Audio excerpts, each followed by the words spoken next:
দেশ ও জাতির কল্যাণকে সামনে রেখে ভূমিকা পালনের আহ্বান জানাতে চাই।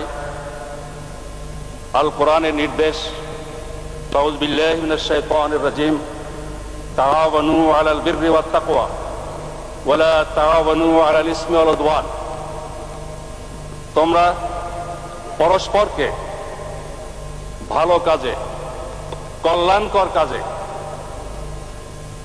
আল্লাহর ভয় ভীতির সংমিশ্রণ আছে, সংস্পর্শ আছে, এমন কাজে একে অপরকে সাহায্য করো, সহযোগিতা করো। ওয়ালা তাআওয়ানু আলাল ইসমি ওয়াল উদওয়ান। সীমা লঙ্ঘনের পর্যায়ে পড়ে, অপরাধের পর্যায়ে পড়ে, দেশ জাতি মানুষের অকল্যাণের পর্যায়ে পড়ে এমন কোনো কাজে কাউকে তোমরা সহযোগিতা করো না। এই নীতিটাকে যদি ভিত্তি হিসেবে গ্রহণ করে জনগণের ভোটের আমানতের পূর্ণ সদ্ব্যবহারের জন্য আমরা সকলে চেষ্টা করি, তাহলে ইনশাআল্লাহ আমরা আমাদের এই দেশকে সমৃদ্ধ বাংলাদেশে পরিণত করতে পারবো, সন্ত্রাসমুক্ত, দুর্নীতিমুক্ত সমৃদ্ধ বাংলাদেশে পরিণত করতে পারব।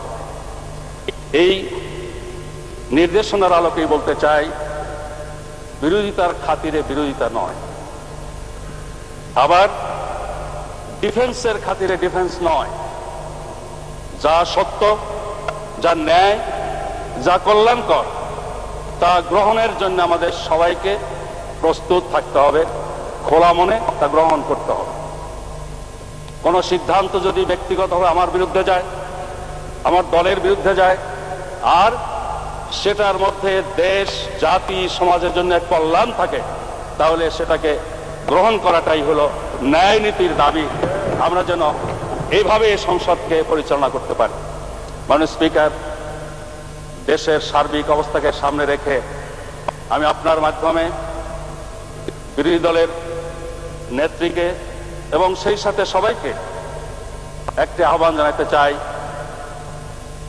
সংঘাত সংঘর্ষের নেতিবাচক রাজনীতির আসুন আমরা ইতি টেনে শান্তি সমঝোতার পথে দেশ গড়ার ইতিবাচক রাজনীতি শুরু করি। আমাদের অষ্টম জাতীয় সংসদের এটাই হোক ব্রত। মাননীয় স্পিকার, আপনার সুস্বাস্থ্য কামনা করে আপনার দক্ষ পরিচালনার মাধ্যমে সংসদ বাংলাদেশের মানুষের প্রতি দায় দায়িত্ব পালনে সক্ষম হোক। মহান আল্লাহ তাআলার দরবারে এই দোয়া, এই কামনা বাসনা পেশ করে আমি আমার কথা শেষ করছি। আবারও আপনাকে ধন্যবাদ।